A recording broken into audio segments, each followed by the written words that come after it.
Pessoal, eu quero mostrar agora para vocês como funciona a inteligência artificial da plataforma A Bíblia Comentada.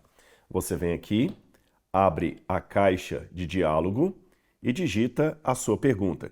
Eu quero, por exemplo, que ela me conte uma parábola bíblica sobre o perdão.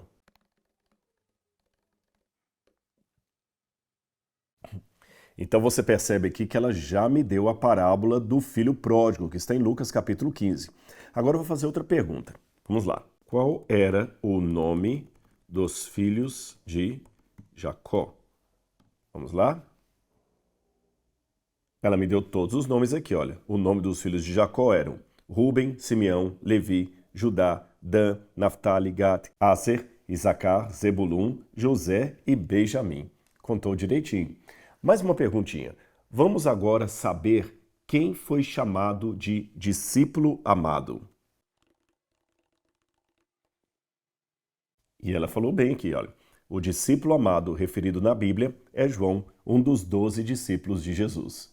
Esta plataforma está disponível para todos os nossos alunos. Então, clique no link, se inscreva e aproveite. E qual foi o maior desafio que você enfrentou assim nessa sua vida pastoral?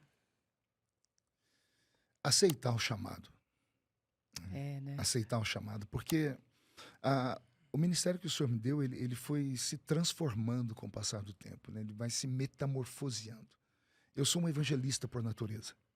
A minha vocação é uma vocação evangelística, né? O evangelista é aquele ministério de impacto, é um ministério que chama a igreja para a briga, que desperta a igreja, que traz a igreja para o centro da vontade do Senhor, é a voz profética. E com o passar do tempo eu fui me transformando em pastor. Eu já tinha o título pastoral, mas uma coisa é você ter o título, outra coisa é você ser pastor. Hoje eu pastorei uma igreja. Então essa transição foi muito difícil também. E compreender a vocação não é fácil. Eu sou de uma época que você tinha que fazer uma escolha. E eu fiz uma escolha, eu deixei tudo para trás. Eu tranquei, eu era de família pobre. Lutei a vida toda e consegui entrar numa faculdade de Direito. O meu sonho era ser advogado. Eu queria chegar a ser juiz. Eu consegui passar numa escola muito difícil, uma das mais difíceis do interior de São Paulo, que era na cidade de Franca, e com 6 meses eu tranquei a matrícula porque surgiu uma oportunidade para eu fazer teologia. E a igreja exigia que o obreiro tivesse teologia. Então eu deixei a minha paixão pela minha vocação. Eu não conseguiria fazer as duas coisas juntos. Então eu me formei em teologia. Agora que eu me formei em teologia, eu comecei a me oferecer nas igrejas para pregar. Assembleia de Deus, Correio e Coca-Cola tem em qualquer lugar do mundo. Então eu chegava em todas as cidades, parava com o meu carrinho na porta da igreja, esperava o culto começar, entrava e mandava um bilhetinho para o pastor, ou mandava uma fita cassete. Eu comecei a gravar fitas das minhas pregações e esperando que alguém me desse uma oportunidade para pregar, para poder falar o que eu havia aprendido no curso de teologia. E quando a gente está cheio, quer falar, né? Quer falar. E as oportunidades começaram a vir, Deus começou a abrir as portas, e teve um dia que eu tive que escolher entre o meu trabalho secular e viver da fé. Qual que era daí seu trabalho secular? Eu trabalhava numa empresa chamada Intel, Indústria de Terminais Elétricos, trabalhava no departamento de crédito e cobrança da empresa. É da minha cidade, é a segunda maior empresa da minha cidade. Eu estava muito bem alocado na época, né? Uhum. E eu tive que fazer uma escolha. Eu tive que pedir as contas da empresa para viver da fé.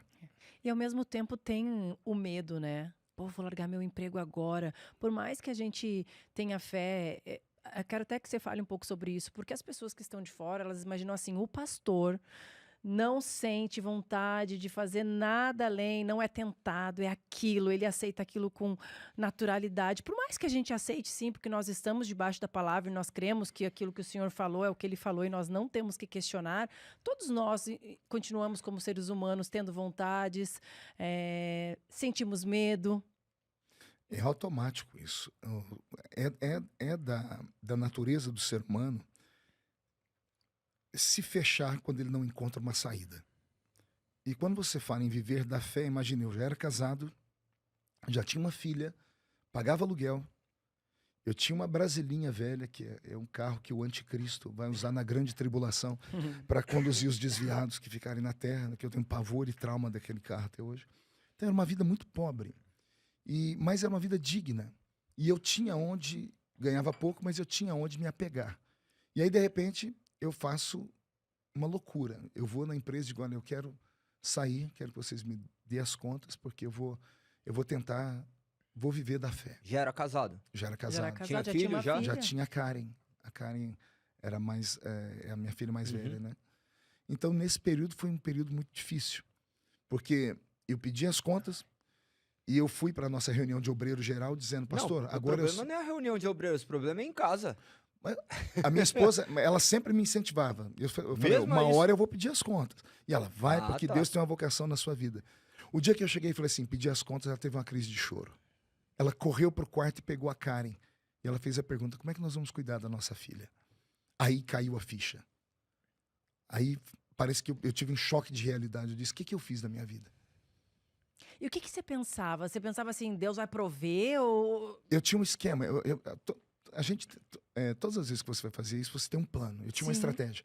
Eu vou para a reunião de obreiros no nosso campo. O nosso campo tinha 40 congregações. Eu vou falar com o pastor vai me anunciar como evangelista e as congregações vão me convidar. E as congregações vão ofertar na minha vida. Porque era assim que a gente vivia antigamente. Sim. Não havia cachê estabelecido para pregador e cantor. As igrejas doavam aquilo que sentiam. E era com isso que a gente vivia.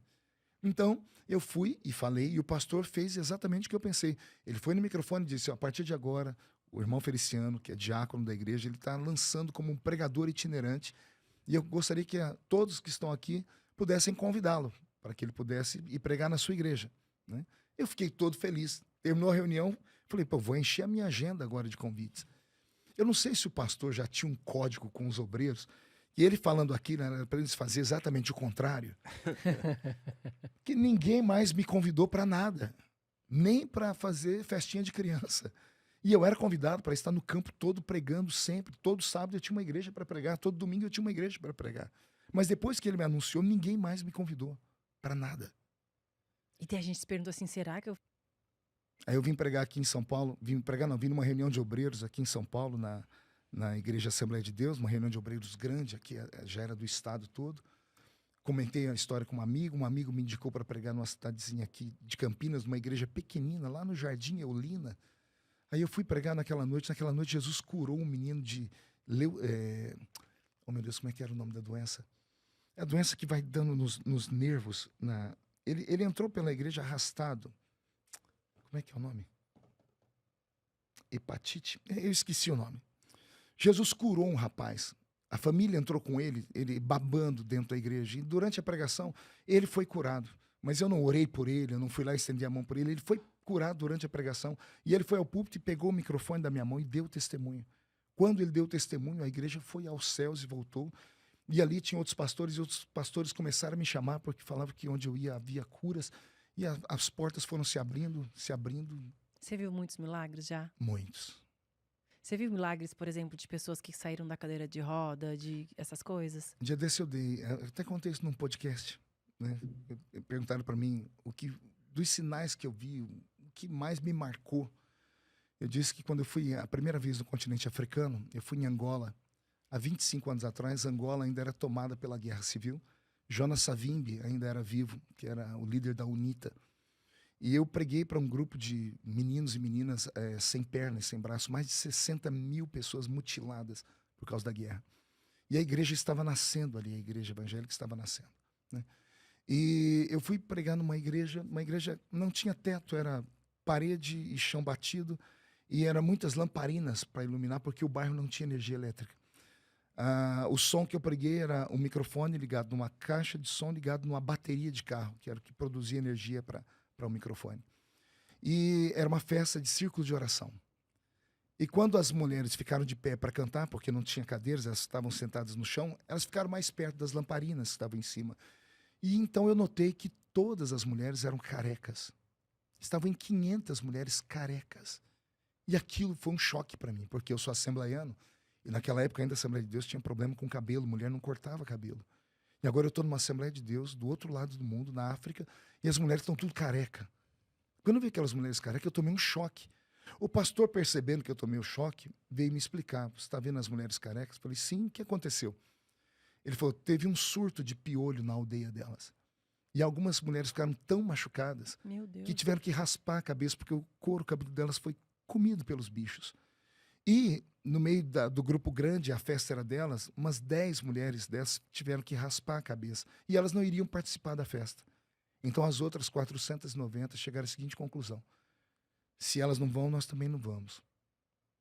Então todas raparam a cabeça para que aquelas 10 pudessem participar do culto.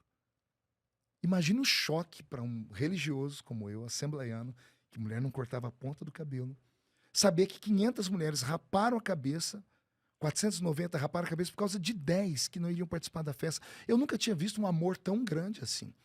Eu nunca tinha visto um amor transformado num cristianismo onde você aceita o outro. Veja só, para nós era uma questão doutrinária. E aquilo me encheu de emoção. Quando essas mulheres ficaram de pé para cantar, não tinha instrumentos. Os instrumentos eram palmas e bater dos pés. E eles cantavam no dialeto deles. A melodia era feita com palmas e pés. Tinha um paralítico num canto. Lá tinha muitos na época, mas esse chamou a atenção porque ele estava bem próximo ao púlpito. Mas não era aquele paralítico que só estava sentado. Nem cadeira de rodas tinha, porque não tinha condições de comprar cadeira de roda. A perna dele era toda torta. Quando essas mulheres começaram a cantar, esse homem deu um grito.